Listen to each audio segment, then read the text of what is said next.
We'll ever see that devastating Kimi of 2003-4-5, where I genuinely think he was the fastest guy over one lap in Formula One. I think so. He was unbelievable at that time.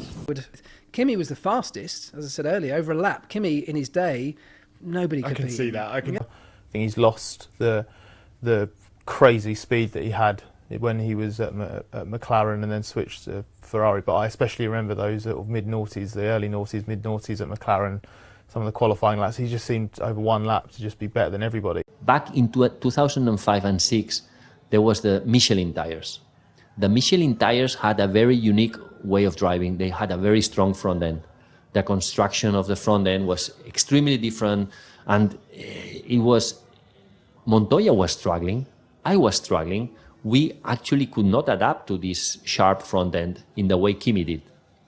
And that's why he was super fast. Difficult question coming now. Who was the fastest? Who has been the fastest? Yeah, it was Kimi. From a talent point of view, from pure talent point of view, it's definitely Kimi. And then now everyone is saying, or a lot of people is saying, that if he would have taken it more serious, he could have achieved more World Championship titles. But I think what happened to him in 2003 and 2005, when he lost out by 1 point, and he had too many DNFs, technical problem on the car. He should be a 3-time world champion, definitely. So.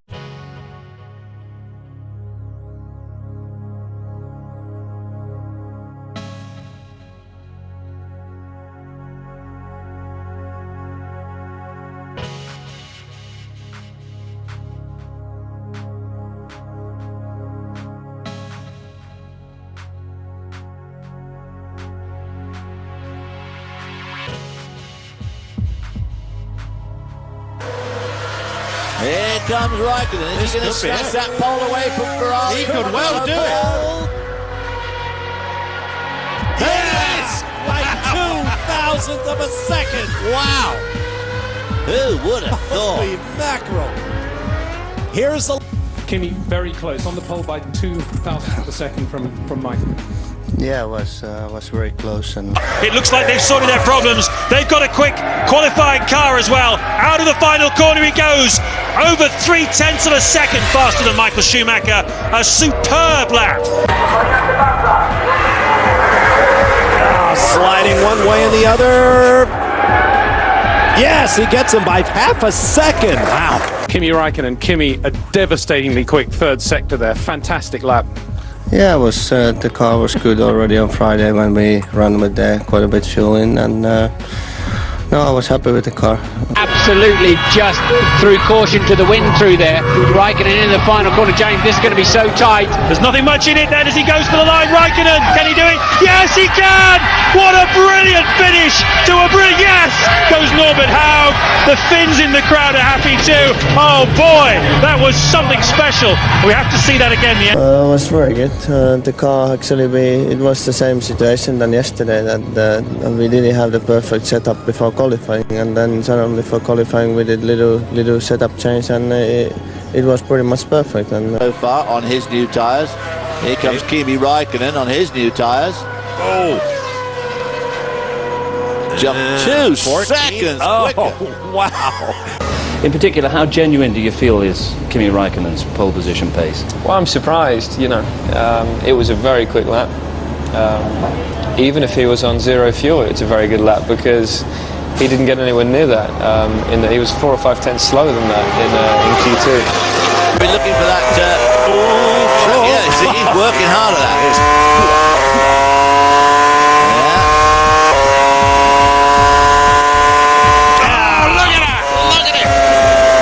Could have been pole position, and the smiles in the garage tell it all. He's got the car, but he has to start 10th. That is an incredible lap. He's carrying extra fuel. Raikkonen, his boss Ron Dennis described his lap as absolutely sensational. Do you go along with that? I think it was a sensational lap, and I think that's going to develop as the race goes on, because I'm quite confident that Raikkonen was carrying an amount more fuel than Montoya. These guys know obviously the details, and I think that's why they're so happy. Do you think he's got it in his car to make up those 10 paces? Are they all looking over their shoulder and wondering when Raikkonen's going to come? I think all of those guys, including even Alonso Montoya, will be looking over their shoulders, because Kimi at the moment is the fastest man on the race circuit, Jim. The car is working extremely well. He's so focused, and he's got nothing to lose. He has to win to get the championship in order, or just give it up, and you'll probably see him off the track or win this race. Okay. Flash run uphill all the way to the bus stop. Pretty steeply uphill too. And this is where the relationship between driver and engineer, I think, around here, more than any other track, comes to the fore, because the engineer can say to the driver, you know, we can give you a little bit more downforce on the car, we can help you, as Raikkonen goes P1 and by 3/4 of a second. But then if the driver can say, you know guys, take the downforce off, I can hold it, my talent will hold it through the corner. One of the most fascinating personalities in Formula One, completely unflappable.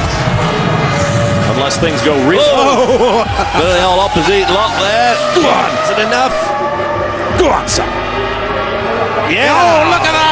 Nearly half a second. A 14.3. Now that is cranking it out. That's only just about 2/10 slower than he went this morning. And that's only that's with race fuel. Look at that. And the car, he got a lot of lock cranked in there, but he just had it perfectly set up. I mean, that really was beautiful. A lot of finished flair. And on the pole for the 4th time this year for West McLaren Mercedes, Kimi Raikkonen. And Kimi, pleased to say that's where you're going to start the race from too.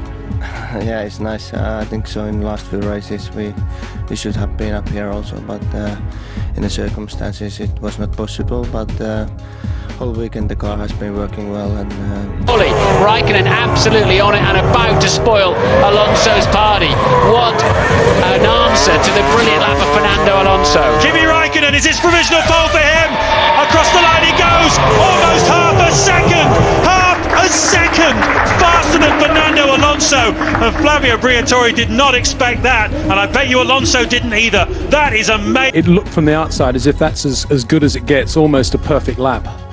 yeah, I would say that apart from that one corner, it was pretty good. The car felt it good, better than in the morning. So I was very happy. I felt it straight away when I went out that the tires and everything is working very well. So looks like he's going to end up second behind Jenson Button. And of course, the mechanical diversity among the cars is several orders of magnitude above just about any other form of motorsports.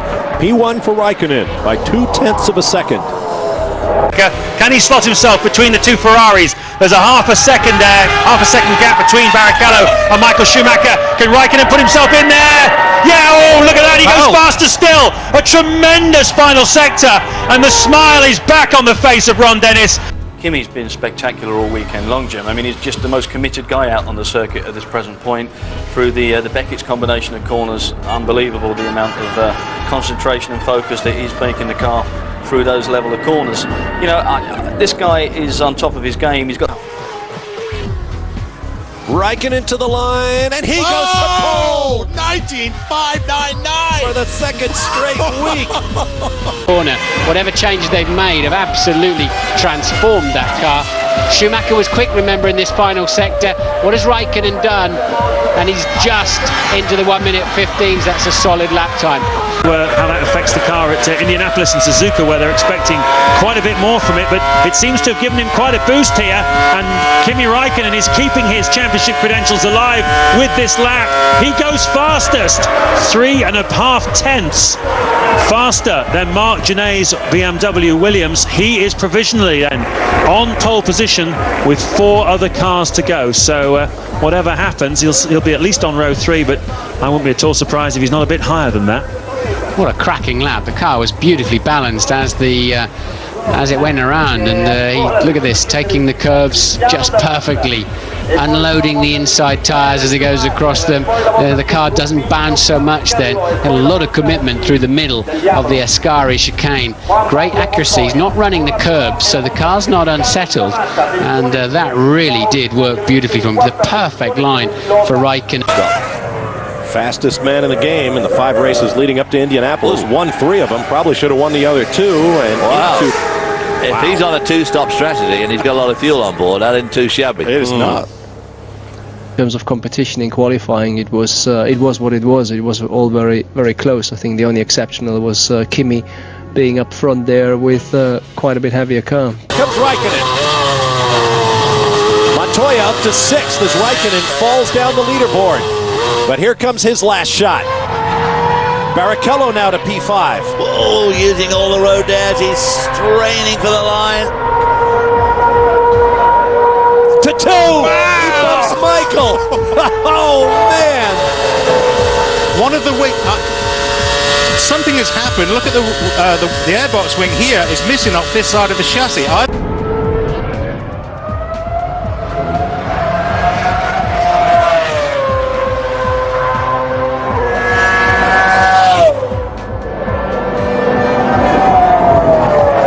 Coulthard has the highest top speed of anybody at the moment, so McLaren Mercedes package is producing plenty of straight line speed. Let's just see whether this is enough for Raikkonen across the line. He goes fastest. Kimi Raikkonen goes faster than Michael Schumacher, but this is for pole, and pole is never more important than it is here in Monaco.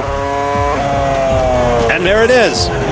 Boy, he backed up early. It looked like he almost backed up before he got to the line. Came down to 1/10 today, but you're still on the pole. And yeah, it's enough. I took it quite easily. Paying big dividends in terms of lap time.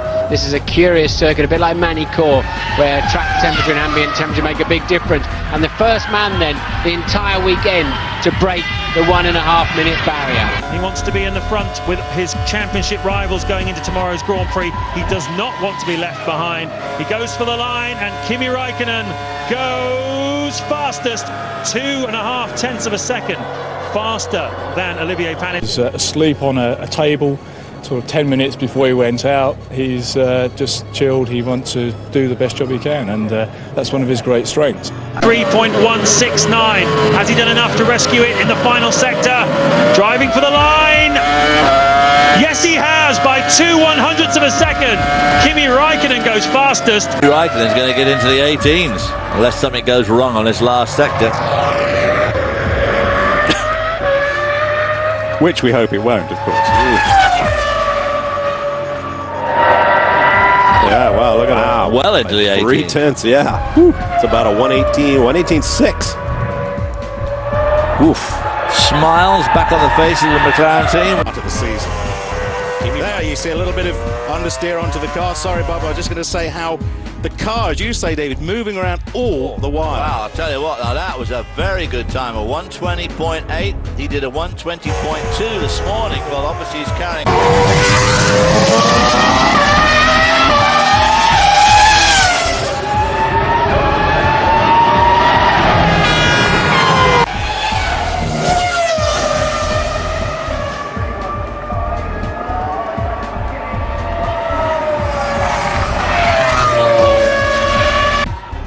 So let's see what he does here. Quicker than those first two sectors. Yeah, there it is by almost 3/10, 2.5 tenths, let's call it. What happened? This may be a disappointment for Raikkonen. P2, great third sector. But this year with the new rules, it is possible to win races from further back on the grid. Raikkonen wants to be in the hunt tomorrow. What's this giving him? It's quick, it's very quick. A 109.189, half a second faster than Nick Heidfeld. And that's not quite in Ferrari territory, but it's pretty competitive behind them. I think that's a great lap time, James. I think 15.5 was the quickest run in the 15-minute free practice before this. Raikkonen then going to get in the low 15s, is he? Because that is going to do it. That is a great lap time for Kimi Raikkonen. He's certainly first or second. Raikkonen is quick too. He's going to go on pole. Surely he'll be in the 126s, and it is a 126.7. Him out of the bag. He sits there in the car. He doesn't blink. I once put a stopwatch on. He did 25 seconds without blinking his eyes. That's almost reptilian, isn't it? It's just absolutely unusual. He's certainly not blinked here this weekend. He's fine.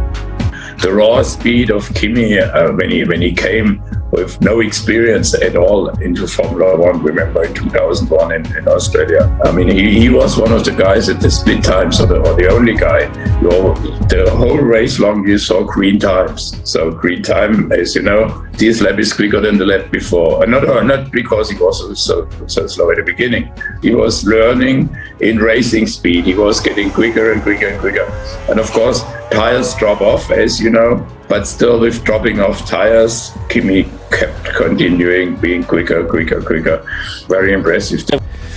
Obviously, I was with McLaren since I was 13, and I used to play the PlayStation F1 on the PlayStation all the time, and I was always Kimi, which is kind of crazy.